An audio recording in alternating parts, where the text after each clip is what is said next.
Eh bien, merci à tous d'être là aujourd'hui pour cette AOS Nice qui est malheureusement grandement en ligne, mais qui au moins permet à un maximum de personnes de participer.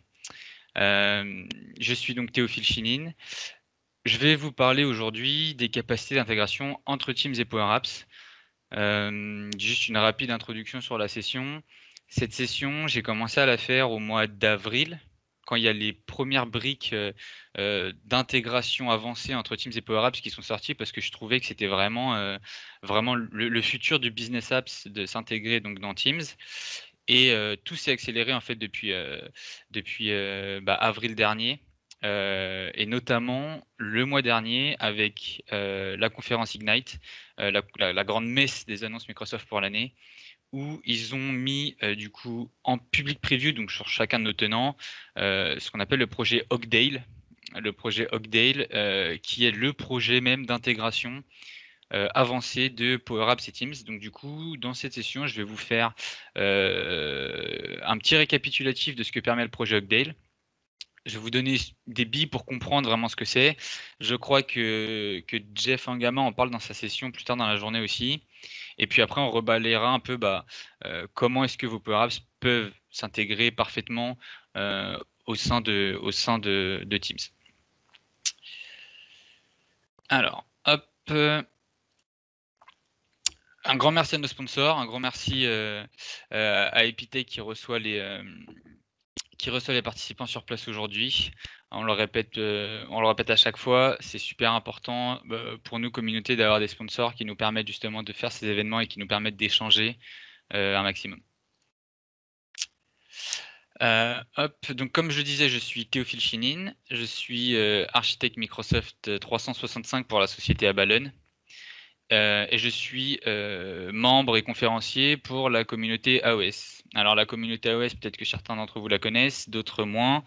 C'est une communauté qui a quelques années maintenant, montée par des personnes francophones, dont Patrick Guimonet, et qui s'est étendue à l'international avec ce qu'on appelle les AOS ambassadeurs, donc un peu partout dans le monde, et qui organise ce type de journée un peu partout dans le monde, donc beaucoup en France, mais également en Colombie, en Malaisie. Il y en a une du Covid, mais voilà, l'idée c'est vraiment de réunir une communauté internationale de spécialistes pour que chacun puisse échanger sur ses sujets de prédilection. Alors en parlant de sujets de prédilection, vous avez ici les miens. Moi, ça va faire bientôt 10 ans que je travaille dans l'écosystème Microsoft. J'ai commencé sur du SharePoint 2007, SharePoint Server 2007, puis 2010, puis 2013, puis 2016, et est arrivé Office 365, ou comme le dit bien Patrick, Microsoft 365 maintenant, puisque ne m'appelez plus Office. Voilà, Microsoft met l'accent sur le terme Microsoft 365. Et donc maintenant, je fais quasiment que du cloud. Au sein de mon parcours, j'ai traité avec une autre solution low-code pour faire des applications métiers intégrées dans SharePoint On-Prem qui s'appelait K2, qui vient d'être racheté par l'Intex, donc qui nous permettait de faire des workflows et des formulaires en low-code. Donc je ne suis pas développeur, hein. Je fais donc du low-code, donc du WYSIWYG. J'écris des règles pour permettre de créer rapidement des formulaires et des logiques métiers. Et donc naturellement, quand la Power Platform est sortie dans l'écosystème Microsoft 365, je me suis pensé sur le sujet. Ça fait bientôt maintenant 3 ans que je fais beaucoup de Power Apps et de Power Automate. Donc voilà, mes spécialités vont tourner autour de tout ce qui est Teams, SharePoint, Office Group, OneDrive, Planner, etc. De la gouvernance, des sujets de migration, des formations, etc.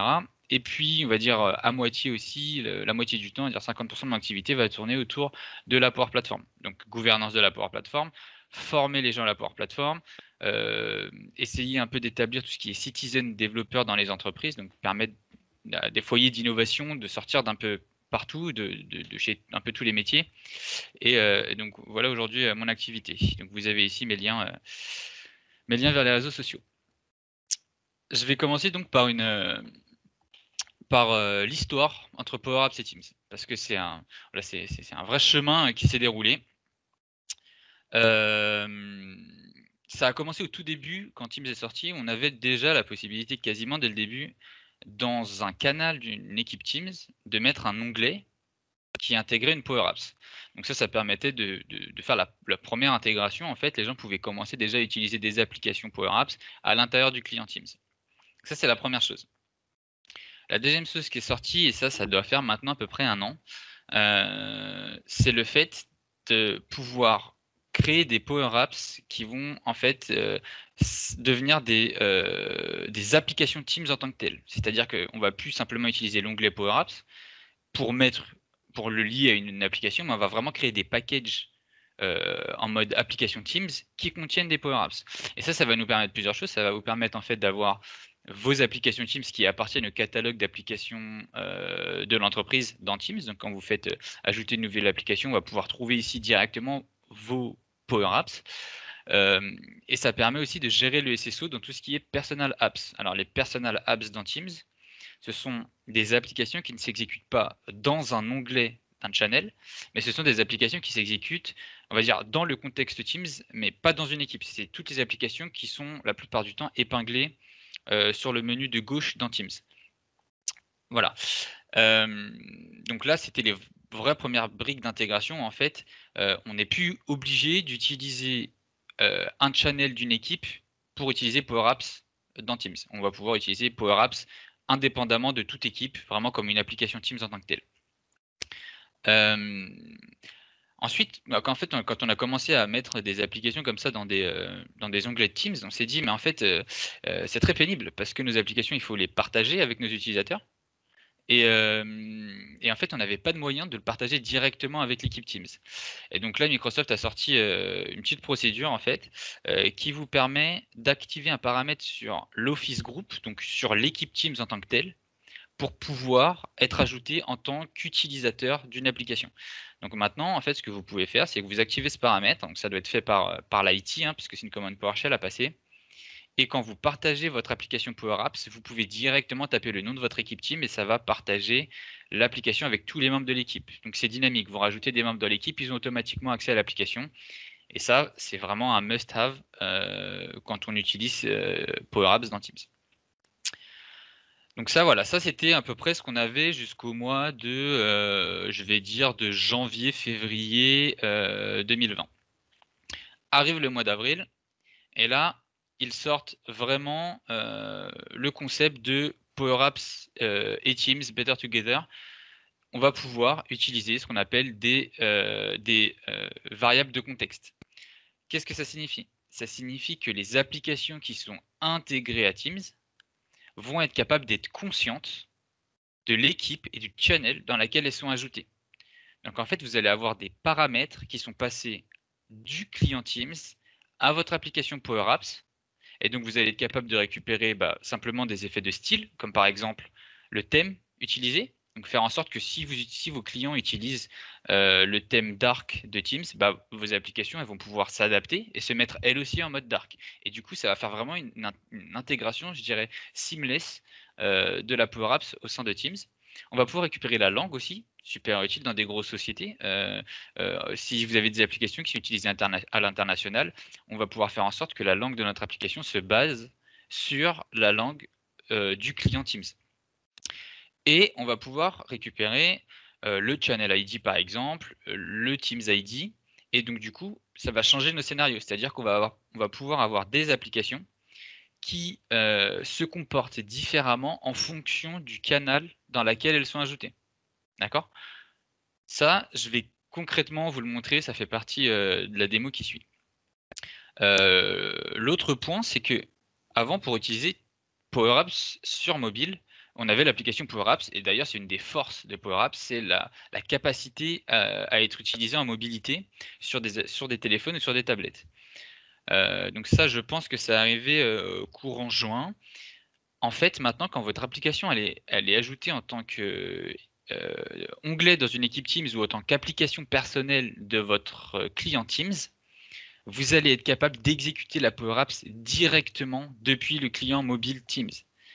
Et ça, c'est super intéressant. C'est-à-dire que vos utilisateurs, ils vont pas être obligés de changer d'application sur leur téléphone pour accéder à leurs données métiers et à manipuler leurs données métiers.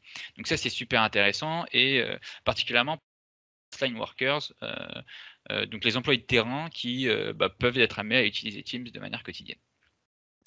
Ça lève aussi un autre point, c'est si mon application Power Apps doit être utilisée dans Teams à la fois sur téléphone, à la fois sur PC, il va peut-être falloir que je pense à faire une application responsive.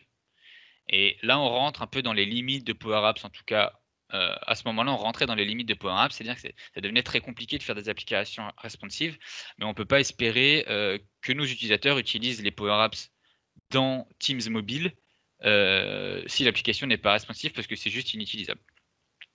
Donc ça, voilà, c'est là où on s'était arrêté, on va dire, cet été.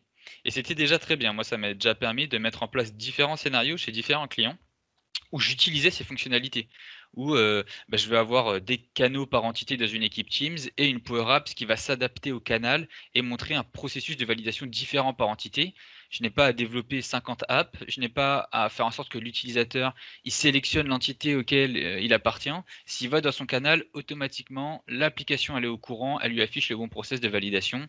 Et donc ça, c'est quelque chose qui est aujourd'hui en prod chez un gros client. Et en fait, on utilise déjà ces fonctionnalités et c'était déjà une grosse avancée. Ensuite, la semaine dernière, non, il y a 2 semaines, pardon, Ignite. Microsoft Ignite, donc on va dire avril l'année dernière, ils avaient déjà fait des petites annonces. On va pouvoir intégrer Teams directement, Power Apps, le designer Power Apps directement dans Teams. Donc ça, voilà, on avait quelques screenshots, on savait pas trop à quoi s'attendre. Et là, projet Oakdale qui arrive en public preview sur nos tenants. C'est-à-dire que tout le monde peut aujourd'hui l'utiliser. Attention, c'est une preview à ne pas utiliser en production. Mais c'est donc le nouveau projet d'intégration de Power Apps dans Teams et on va en discuter aujourd'hui. Donc là, je vais vous montrer aujourd'hui un peu, je vais donner les billes pour comprendre le projet Oakdale et puis je vous ferai une petite passe sur l'avenir du projet Oakdale parce que c'est clairement le futur de l'intégration des business apps, de tout ce qui va être Power Automate, Power Apps, Power Virtual Agent directement dans Teams. Et donc Power Apps, M-Teams, et Teams as a platform, comme le dit bien Microsoft, Teams va devenir aujourd'hui un concentrateur, premièrement, de tout ce qui est discussion. C'était la première étape, les chats, les meetings, on les a passés dans Teams, ça c'est coché. Deuxièmement, de la collaboration, c'est en cours d'être coché, c'est plus ou moins difficile selon les structures. Pouvoir utiliser nos équipes, collaborer autour des documents, centraliser nos informations au sein de channels, etc. Donc ça, c'est toute la partie collaboration. La troisième étape, tout ce qui est business apps, manipuler vos données et vos applications métiers directement depuis Teams et grosso modo ne sortez jamais de Teams. Voilà. Alors, donc ça c'est un petit screenshot de l'intégration mobile. Donc vous voyez l'application Crisis Communication qu'a sorti Microsoft pour le Covid. Et on voit bien qu'il y a eu un travail qui a été fait sur le responsive, puisque l'application s'adapte complètement. Et donc quand je vous parlais de Personal App tout à l'heure, ici vous voyez que l'application Power Apps est épinglée en tant qu'application personnelle pour cet utilisateur. Donc sur le banc gauche, elle ne s'exécute dans le contexte d'aucune équipe Teams en tant que telle, mais quand même dans le client Teams. Et vous voyez qu'il va la retrouver également sur son mobile, avec la capacité d'utiliser sur son mobile. On va rentrer dans le vif du projet Oakdale. Mais pour rentrer dans le projet Oakdale, il faut comprendre ce que c'est qu'un environnement Power Platform. Je vais essayer de ne pas trop m'étendre sur le sujet parce que c'est un sujet où on pourra en parler pendant des heures, mais j'aurai pas le temps de vous faire une démo et c'est quand même ce qui, selon moi, est le plus intéressant. Donc, un environnement Power Platform, ça se base sur une base de données, un endroit de stockage. Cet endroit de stockage, on va l'appeler le Common Data Service. D'accord? Le Common Data Service, il faut voir ça comme une grosse data platform, une grosse base de données qui s'appuie techniquement sur de l'Azure SQL et sur de l'Azure Blob Storage, dans lequel vous allez être capable de stocker des informations typées, fortement typées, du texte, du choix, des dates et également des images donc dans Azure Blob Storage. C'est une véritable base de données relationnelle, contrairement à ce qu'on peut croire au niveau des SharePoint List. Oui, vous pouvez faire des lookups. Non, ce n'est pas une base de données relationnelle. Ici, c'est vraiment une véritable base de données relationnelle. Le Common Data Service est composé d'entités, qui en fait sont des tables, donc du coup dans Azure SQL. Ces entités sont composées de ce qu'on appelle des champs, des fields, qui représentent les colonnes, et vous allez être capable de créer un véritable modèle de données et de lier vos tables les unes avec les autres.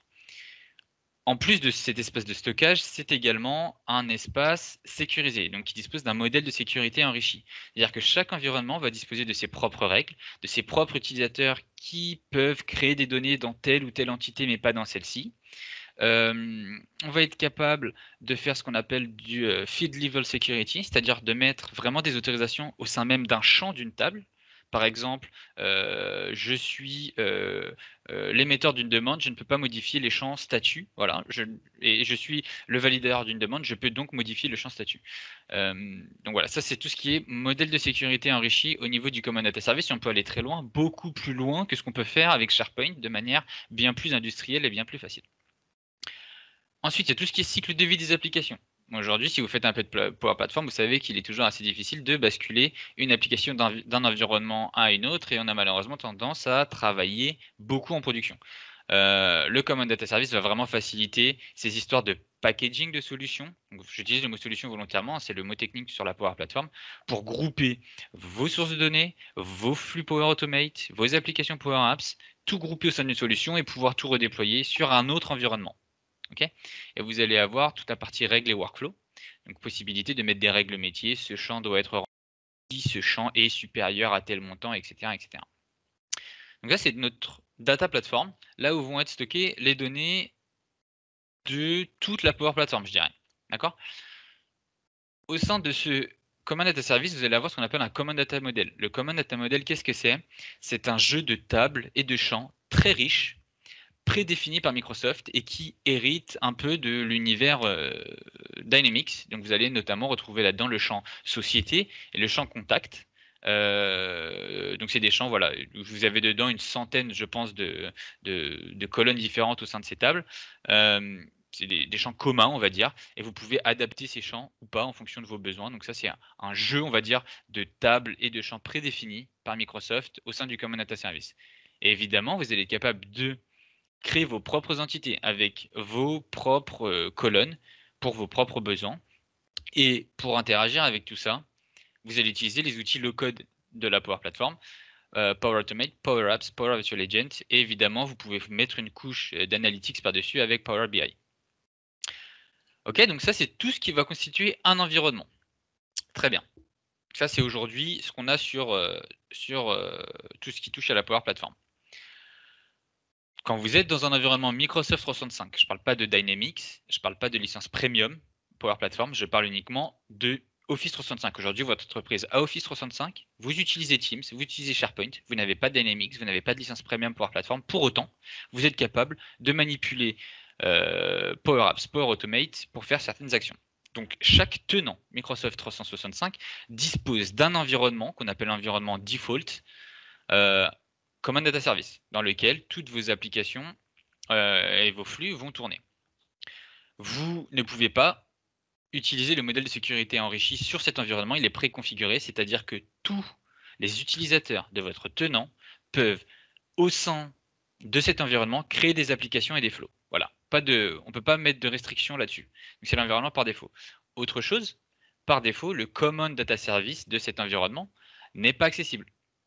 C'est une licence premium obligatoire. Donc, c'est-à-dire que toutes vos applications Power Apps, tous vos flux Power Automate vont pouvoir au mieux utiliser SharePoint comme base de données et ne pourront pas utiliser le Common Data Service. Pour autant, la base existe vraiment en tant que telle et vous devez simplement, entre guillemets simplement, mettre la main au portefeuille et acheter une licence premium pour interagir avec ça. Donc le Common Data Service, qui est la meilleure source de données pour toutes les applications Power Platform en termes de performance, en termes de sécurité, n'est accessible qu'en premium. On était très triste, nous, dans toutes les équipes qui touchent au Modern Workplace, c'est-à-dire qu'on était obligé de proposer à nos clients des applications qui se basaient sur SharePoint. Et vu le prix du Common Data Service, c'était toujours un peu compliqué de faire en sorte que les clients prennent des licences premium. Microsoft s'est rendu compte de ça et s'est dit, on va sortir le projet Oakdale. Et le projet Oakdale, qu'est-ce que c'est? Le projet Oakdale, c'est un environnement Power Platform, donc une base de données Common Data Service, pour chacune des équipes Teams de votre tenant. Et le plus important, c'est inclus dans toutes les licences Teams. C'est-à-dire qu'aujourd'hui, nous, chez Abalone, on utilise Teams. D'ailleurs, là, on vous a hébergé sur le tenant d'Abalone pour ce meeting. Vous êtes tous invités sur mon tenant Abalone. Eh bien, au sein de cette équipe Teams, je n'ai pas de licence premium, je peux créer une base de données comme un data service et l'utiliser pour développer mes apps. Attention, c'est en majuscule, vous avez comme un data service light. D'accord? C'est un command data service allégé. Évidemment, on ne va pas vous donner toutes les fonctionnalités premium gratuitement, hein. Donc, ce sera du light. Et quand on entend light, qu'est-ce que ça veut dire? Ça veut dire maximum 2 gigas de données, 1 million d'enregistrements environ. On peut y arriver très vite, hein, étant donné qu'on peut stocker des images. Bon, bah, ça, c'est un autre sujet. Mais vous pouvez commencer à développer vos applications dedans. Vous avez un modèle de sécurité light, c'est-à-dire que seules les personnes qui sont membres de l'équipe, à ce jour, seules les personnes membres de l'équipe basées sur les 3 profils propriétaires, membres et invités peuvent accéder aux données qui sont dans le Common Data Service de l'environnement Oakdale. On appellera ça l'environnement Oakdale, hein, associé à une équipe Teams. Okay, vous ne pourrez pas faire de field level security, mais pour autant, toutes les personnes ajoutées à votre équipe Teams pourront interagir avec vos données. Et ça, c'est une grosse avancée, hein. C'est-à-dire que même vous, aujourd'hui, en tant que guest sur le tenant Abalone, vous pouvez interagir avec les données de ce Common Data Service. C'est-à-dire que vos applications métiers ne concernent plus que les membres de votre entreprise. Elles concernent également tous les partenaires et les invités que vous allez avoir dans vos équipes Teams qui pourront interagir avec les données. Donc ça, c'est une très, très grosse avancée. Ça va permettre de la gestion de solutions. Aujourd'hui, ce n'est pas encore possible. On est dans la public preview, mais ça arrive. Donc, gérer des solutions pour déployer vos applications d'un environnement à un autre, etc. Et vous allez pouvoir utiliser, bien sûr, du Power Automate pour interagir avec ce Common Data Service. Light. Voilà, je vous ai présenté le projet Oakdale. La démo que je vais vous présenter, elle ne se base pas sur le projet Oakdale malheureusement. C'est une démo que j'avais fait il y a quelques temps et j'ai pas eu le temps de la basculer sur le projet Oakdale.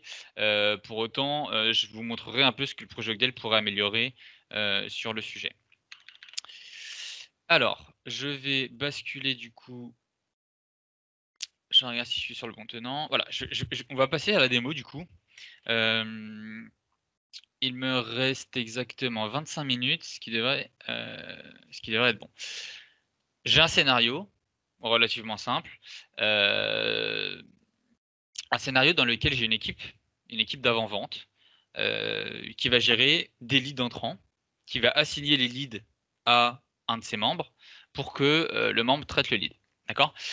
Donc, on a une notion de société, on a une notion de contact pour cette société, on va avoir une notion de différentes arrivées de leads et du coup de différentes actions associées à ces leads. Comment est-ce que c'est organisé l'équipe? Elle s'est organisée, comme vous le voyez ici à gauche, en tant que une org pre-sales, dans lesquels vous avez différents canaux, donc des canaux d'une équipe classique, on va dire. Puis, ils ont un canal par client, dans lequel ils vont traiter les leads qui sont liés à ce client. Super. Et par-dessus ça, ils ont développé une application Power Apps qui leur permet rapidement d'avoir accès à plusieurs informations. Donc les informations des sociétés, les différents leads liés à ces sociétés, qui a quel lead qui lui est attribué pour savoir s'il a des actions à faire. Donc en fait, ils ont développé une application Power Apps qui est ici, qui s'ajoute donc en tant qu'onglet Teams et qui, par défaut, montre les leads de la personne qui est connectée. Donc elle est consciente de qui est connecté, c'est du classique Power Apps. Donc My Leads. Donc là, on voit tout ce qui est connecté. Vous avez possibilité donc de faire des filtres et des tris, tous les montrer ceux qui sont terminés en tant qu'archive, faire de la recherche par société, trier en fonction de statut, etc. Jusque-là, c'est du Power Apps classique. Dans l'intégration intime, je ne sais pas si vous vous rendez compte ici, mais mon application déjà prend toute la taille de l'écran. Si je resize, elle prend toute la taille de l'écran. Si je la diminue grandement, elle s'adapte. C'est devenu une seule colonne, ma barre de recherche s'est passée à gauche. Donc, utilisation en mobile possible. OK. Et surtout, regardez le fond, il est de la même couleur que mon client Teams. Si je change ici mon thème, je passe en mode dark et je reviens sur mon application, eh bien mon application s'adapte. Elle est consciente du thème qu'utilise mon utilisateur. Ok, donc ça c'est la première chose. Donc ils ont une application globale. En plus de ça, ils l'ont mis en application personnalisée ici. Donc ils sont même pas obligés d'aller dans leur équipe Teams, hein. Ils l'ont directement ici l'application Leads Management qui propose exactement la même chose. Je vais repasser en mode par défaut pour plus de visibilité. Voilà. Et donc ici pareil, hein, l'application responsive, etc. Vous avez la possibilité de créer un nouveau lead, etc. Maintenant, la partie qui est vraiment importante, c'est de se dire, si je vais dans le canal à Ballon et que je lance mon application Leads Management, l'application ne se comporte plus de la même manière. Elle m'affiche que les leads de la société à Ballon. J'ai les contacts, j'ai le descriptif de la société et tous les leads qui sont liés à cette société. Si je vais dans Contoso, pareil, je vais avoir que les leads de Contoso. Donc, c'est la même application qui est consciente du canal dans lequel elle se trouve et qui donc va s'adapter. Donc ça, c'est concrètement ce que permet les variables de contexte dans Power Apps avec Teams.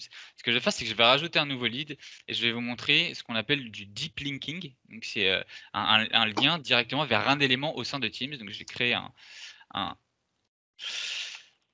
nouveau lead pour la société Microsoft. Je vais dire qu'on a un lead, c'est AOS Nice.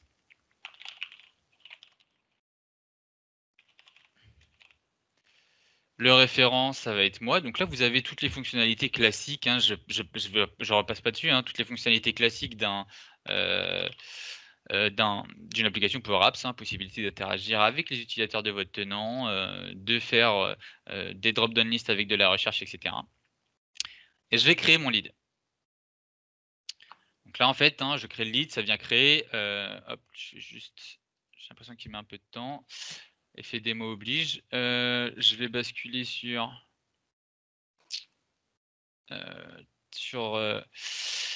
mon SharePoint.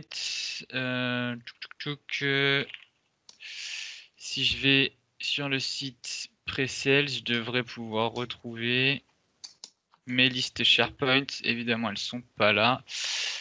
Juste que je retrouve. Oh, ok.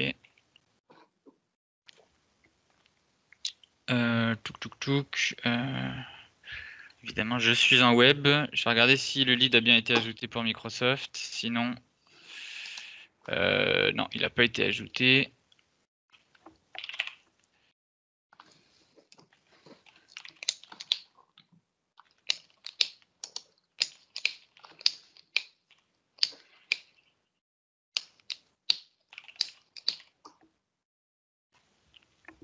Voilà.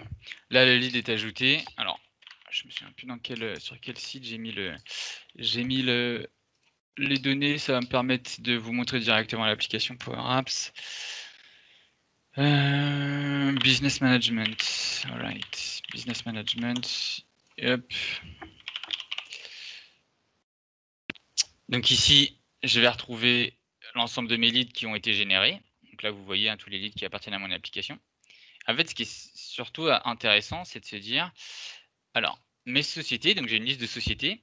Chaque société dispose d'une colonne un peu technique qui contient l'ID du channel, d'un channel Teams, et c'est comme ça que mon application va savoir quelles informations afficher. Donc, si je reviens sur le designer ici, moi, l'astuce que j'ai, c'est que au démarrage de mon application, donc sur le App on Start, je vais construire une variable que moi j'appelle Teams Context, dans lequel je vais utiliser donc les paramètres HTTP qui me sont passés automatiquement par Teams quand j'ajoute une application. Donc vous voyez ici que j'utilise tous ces paramètres-là. Donc j'ai le channel ID, par exemple, que je viens mettre dans cette variable-là. Et vous voyez juste au-dessus que je crée d'autres variables de style en disant, en fonction du thème de l'application, si le thème est dark, alors mon app background sera le même que le thème dark. Si c'est contrast, ce sera tout noir. Et si c'est aucun de ceux-là, c'est que c'est celui par défaut. Du coup, mon app background, ce sera celui-ci. Pareil pour le texte et pareil pour les zones. Vous voyez que je peux récupérer utiliser. Donc moi, je m'en sers pas la langue de mon client Teams. Moi, je m'en sers pas dans mon application. Et vous voyez que je peux récupérer le rôle aussi, c'est-à-dire que mon application peut se comporter différemment. Si je suis propriétaire ou pas de l'équipe, je peux avoir des comportements différents.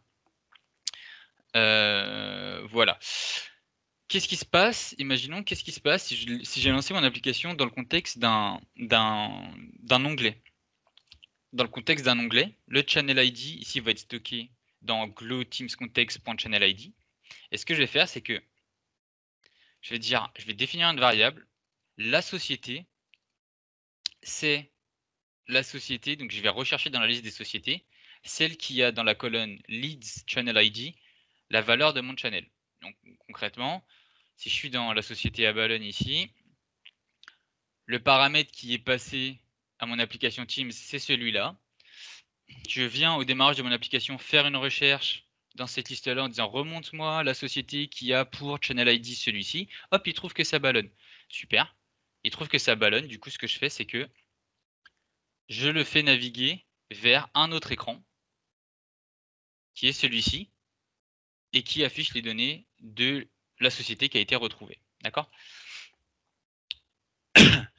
Donc voilà, comment ça se passe concrètement? Les paramètres sont passés par des paramètres HTTP. Il faut utiliser la fonction param pour récupérer tout ça.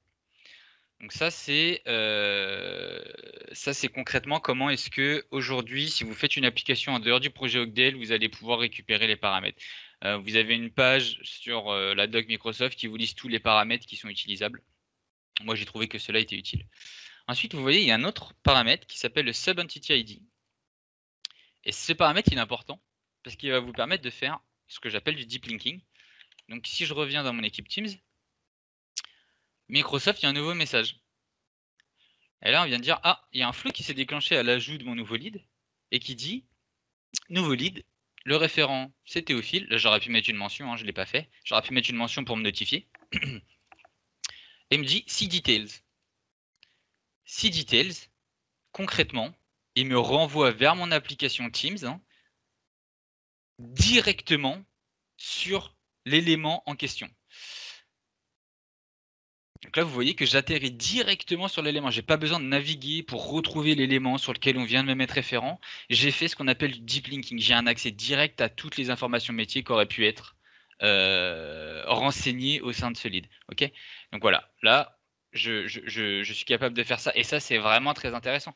C'est-à-dire que à la fois, moi, en tant que référent, je suis notifié que j'ai du boulot à faire. Directement dans ce qu'on appelle cette adaptive card, j'ai un peu de détails. Je peux globalement savoir, j'aurais pu mettre par exemple un due date pour une proposal pour savoir si c'est urgent ou pas. J'ai envie de savoir le détail, hop, je clique dessus, j'arrive dans mon application, j'ai tout le détail que je veux au sein même de ma notification. C'est quand même confortable. D'accord? Ce que je vais faire maintenant, c'est que, donc là vous avez vu que j'utilise les paramètres HTTP pour récupérer les informations de contexte. Maintenant je vais basculer un peu dans projet Ogdale. Et ça tombe bien parce que sur le Teams, je voulais vous faire une démo vraiment live là ce matin sur le Teams 2 d'Abalone pour l'équipe AOS Nice pour vous montrer que les guests peuvent accéder aux applications. Donc ça me permet de rentrer un peu dans projet Ogdale. Projet Ogdale, qu'est-ce que c'est? C'est la mise à disposition de cette application Power Apps ici, dans Teams. Donc vous faites application, vous cherchez l'application Power Apps, ici, et vous l'ajoutez en tant qu'application ici. Dans cette application-là, vous n'allez pas être capable de manipuler toutes les applications Power Apps que vous développiez dans le passé dans le portail Power Apps. Ça, c'est vraiment dédié au projet Ogdale, d'accord? Et ici, vous avez un petit onglet, Build, où vous allez retrouver tous les équipes Teams sur laquelle vous avez généré cet environnement Common Data Service, cet environnement projet Ogdale. Donc là, on voit que je l'ai fait pour 3. Ce matin, je l'ai fait pour l'équipe AOS Nice. Et qu'est-ce que ça me permet? Ça me permet de voir l'ensemble des éléments du projet Ogdale disponibles dans cet environnement-là. Ok, je vais avoir des tables, évidemment. Je vais avoir mes entités. Donc là, j'ai une table AOS participant. Je vais pouvoir très rapidement designer mon modèle de données. Là, si je vais dans Visual Editor, vous allez voir que voilà, j'ai créé une table qui a pour vocation de stocker des informations sur les participants. Je vais pouvoir créer des flows. Autre point important, et ce n'est pas le sujet de la session aujourd'hui, mais ça ça a le mérite d'être évoqué, ça a le mérite d'être développé plus tard, c'est que vous allez avoir la possibilité de faire du Power Virtual Agent, du chatbot inclus dans vos plans Microsoft 365 avec vos licences Teams, ce qui aujourd'hui n'est pas possible. C'est-à-dire que Power Virtual Agent, c'est du licensing à part. Là, vous allez pouvoir créer vos chatbots intégrés à Teams, inclus, sans surcoût, grâce au projet Ogdale. Et vous avez ici, donc, du coup, vos différentes applications. Si j'ouvre une des applications, ça va m'ouvrir le designer directement intégré à Teams. Alors moi, donc là, je vois que je l'ai déjà ouvert ailleurs. C'est pas impossible que j'ai beaucoup de... Voilà, elle est là. Beaucoup d'onglets dans Teams qui sont ouverts. Et donc là, ce que vous allez voir, c'est que le projet Ogdale, en fait, le Teams intégré à projet Ogdale, le Power Apps, pardon, est un peu différent du Power Apps que vous avez l'habitude d'utiliser, c'est-à-dire que vos contrôles sont un peu différents, le designer est un peu différent, et ça a des avantages, ça a des inconvénients. Un des inconvénients, c'est que déjà c'est intégré à Teams, donc moi dès que j'ai une notification, je clique sur ma notification pour la voir, ça me fait quitter mon, ça me fait quitter mon designer. Donc voilà, mon petit conseil, si vous commencez à l'utiliser, ouvrez ça dans un navigateur web, ça marche très bien, et ça ne viendra pas vous sauter de l'endroit où vous êtes de votre application quand vous recevez une notification. Certains des avantages, c'est que vous voyez les contrôles par défaut ne sont plus les mêmes que ceux dans Power Apps. En fait, c'est des contrôles qui ont directement la tête de ceux qui sont dans Teams. Donc ça vous permet de faire quelque chose de beaucoup plus intégré. Et là, vous voyez qu'il y a quelque chose de foncièrement différent, c'est qu'ici, vous avez une sorte de connexion à Teams. Et en fait, ici, via ce petit élément, vous allez pouvoir référer à tous les paramètres dont je vous parlais tout à l'heure, les variables de contexte. Donc si là, j'ajoute, par exemple, un label et que je commence à taper Teams, vous voyez que je vais retrouver les informations dont je me servais précédemment dans mon autre application, channel, pour connaître l'ID du channel, le display name et savoir si c'est un channel privé ou pas, etc.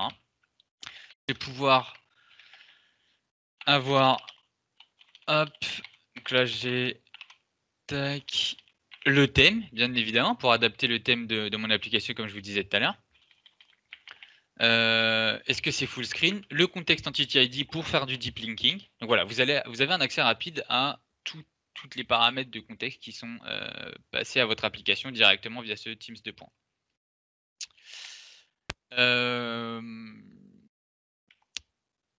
Ça, c'était voilà, globalement ce que je voulais vous montrer. Ah oui, un autre point que je voulais voir avec vous, c'était la partie responsive, parce que bon, elle est quand même assez importante. Je voulais montrer votre application, si vous la resizez, elle vient s'adapter.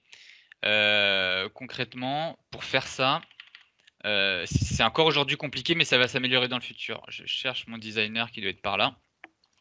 Donc si je vous montre là, cette galerie, vous voyez qu'il y a ce qu'on appelle un wrap count, c'est le nombre de colonnes disponibles pour afficher les éléments dans la galerie. Donc là, il est égal à 2, donc j'ai 2 colonnes, d'accord. Ce que en fait, c'est que j'ai mis, ici une valeur conditionnelle. Si mon application est grande, donc si la taille du parent, donc si la taille de l'écran est supérieure à 2, c'est des paramètres internes Power Apps, vous avez des tailles d'écran qui vont de 1 à 4. Si c'est supérieur à 2, alors on affiche 2 colonnes. Par contre, si c'est 2 ou inférieur, on affiche qu'une seule colonne. En gros, 2, ça va être c'est une tablette verticale. 1, c'est un téléphone vertical. 2, c'est une tablette verticale. D'accord. Donc, dès l'instant, on va passer sur une tablette en mode vertical. On va pouvoir, on va réadapter et le wrap count ne sera plus égal à 2, mais sera égal à 1. Globalement, c'est ce que vous voyez là. Le wrap count, il est plus égal à 2, il est égal à 1. J'augmente, j'augmente, j'augmente. Hop, j'ai dépassé la taille d'écran. C'est passé à 2, donc j'ai 2 colonnes. Donc ça, c'est, on va dire, la partie facile en utilisant des galeries. La partie moins facile, c'est en utilisant des contrôles comme celui-ci, qui est mon contrôle de recherche, où là, en fait, j'ai dû faire du positionnement sur X et Y qui est dynamique en fonction de la taille de l'écran. Donc, c'est-à-dire que si c'est supérieur à 2, le X, c'est égal à, donc le positionnement horizontal, il est à la fin, tout à droite de mon écran, donc 95% de mon écran moins la largeur du contrôle, donc je viens me positionner ici. En revanche, si c'est inférieur ou égal à 2, je le calque sur ce contrôle-là. C'est-à-dire que le positionnement est dynamique. La barre de recherche va venir se positionner sur la même valeur de X que mes petits filtres ici, mes petits boutons de filtre que vous avez ici. Et c'est exactement ce que vous voyez quand je resize. Quand je resize ici, là j'ai le X qui est quasiment au bout de mon écran. Je resize, je passe le seuil de largeur d'écran, hop, ma barre de recherche vient se positionner à gauche. Concrètement, je vais rebasculer sur mes slides. Concrètement, les applications responsives, c'est encore aujourd'hui compliqué à faire. Ça va s'améliorer, c'est-à-dire qu'il y a des modèles de responsive qui vont arriver dans Teams où vous allez utiliser directement des conteneurs et en fait en fonction de la taille de l'écran, il va vous repositionner vos conteneurs comme ça l'est en web aujourd'hui, on va dire en web classique avec du jQuery par exemple. Mais c'est encore aujourd'hui assez difficile. C'est assez difficile concrètement aujourd'hui de faire du responsive. Hein, voilà. Vous avez un paramètre activé, je vais vous le montrer juste après. Utilisez des conteneurs. Les conteneurs, ce sont des types de contrôle dans Power Apps en fait, qui vous permettent de faire du placement dynamique à l'intérieur du conteneur. C'est-à-dire que ensuite, vous n'avez plus qu'à repositionner votre conteneur et tout ce qui est à l'intérieur de ce conteneur va bouger avec le conteneur. Donc voilà, ça c'est un concept qui est important à faire. Votre application devrait être théoriquement une succession de conteneurs positionnés les uns à côté des autres ou les uns en dessous des autres. Et c'est comme ça d'ailleurs que Microsoft va faire ses modèles avancés de responsive, c'est en utilisant des conteneurs. C'est assez logique de les utiliser dès maintenant. Et faire du positionnement dynamique. Ensuite, voilà, moi ce que je faisais quand j'utilise des apps qui sont en dehors du projet Ogdale, c'est que je stocke les variables Teams, les variables de contexte Teams dans des variables au sein de ma Power Apps pour avoir un accès rapide et pas rappeler sans cesse la fonction param pour récupérer le paramètre dans l'URL.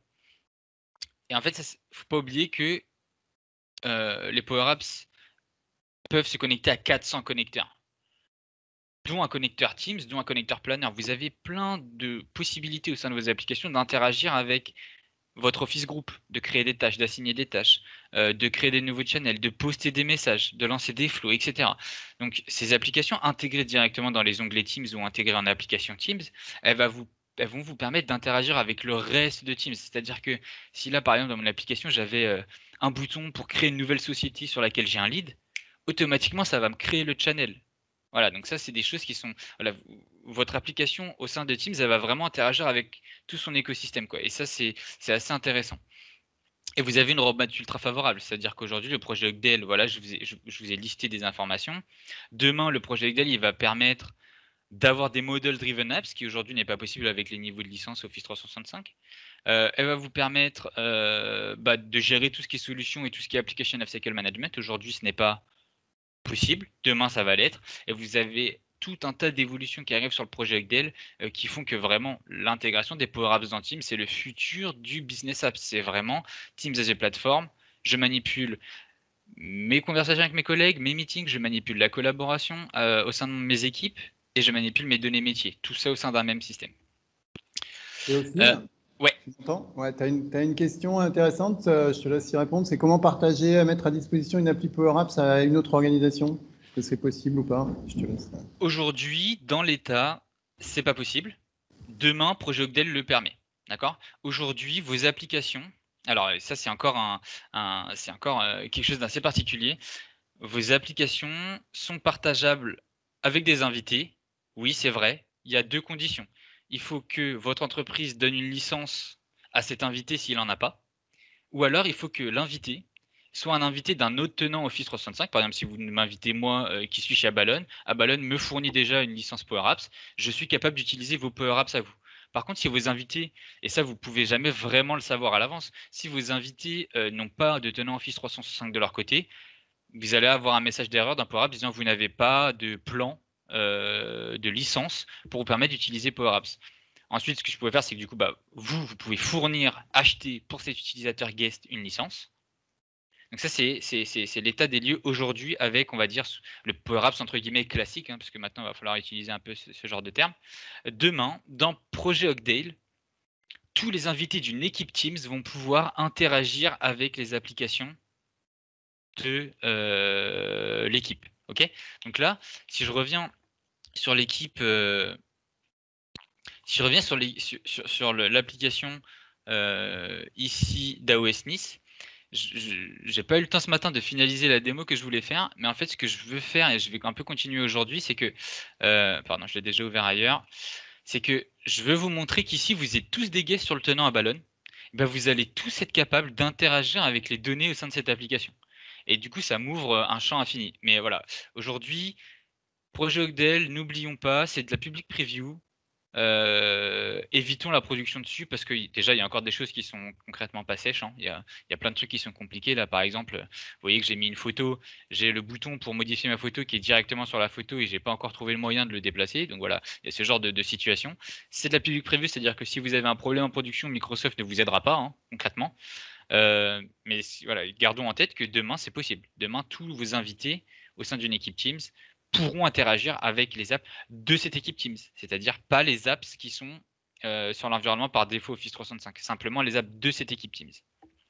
Voilà, j'espère que ça répond à votre question. Je ne sais pas si vous avez d'autres questions. Vous me dites en partie, du coup, il y a peut-être encore un point que je peux éclaircir si j'ai pas d'autres questions. N'hésitez pas, je peux vous démuter éventuellement même. Hop.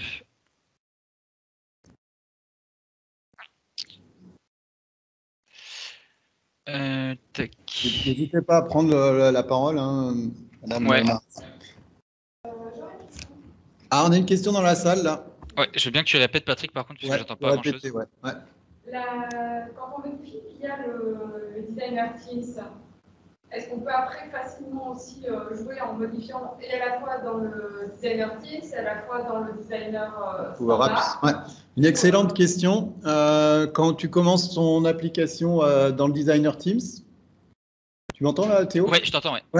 Est-ce que tu peux après jouer avec revenir dans le designer Power Apps et basculer de l'un à l'autre sans souci ou pas? Non, la réponse est claire, c'est non. Le designer Teams permet de manipuler les applications entre guillemets projet Oakdale, donc les applications qui sont sur des environnements Component as Service liés aux équipes Teams. Vous voyez que dans Build, dans Power Apps ici, je n'ai aucune autre application. Si je viens sur le portail Power Apps, qui doit être par là en toute logique. Ah, évidemment, là j'ai commencé à tricher en mettant des ID d'environnement pour essayer justement de faire ce que vous dites.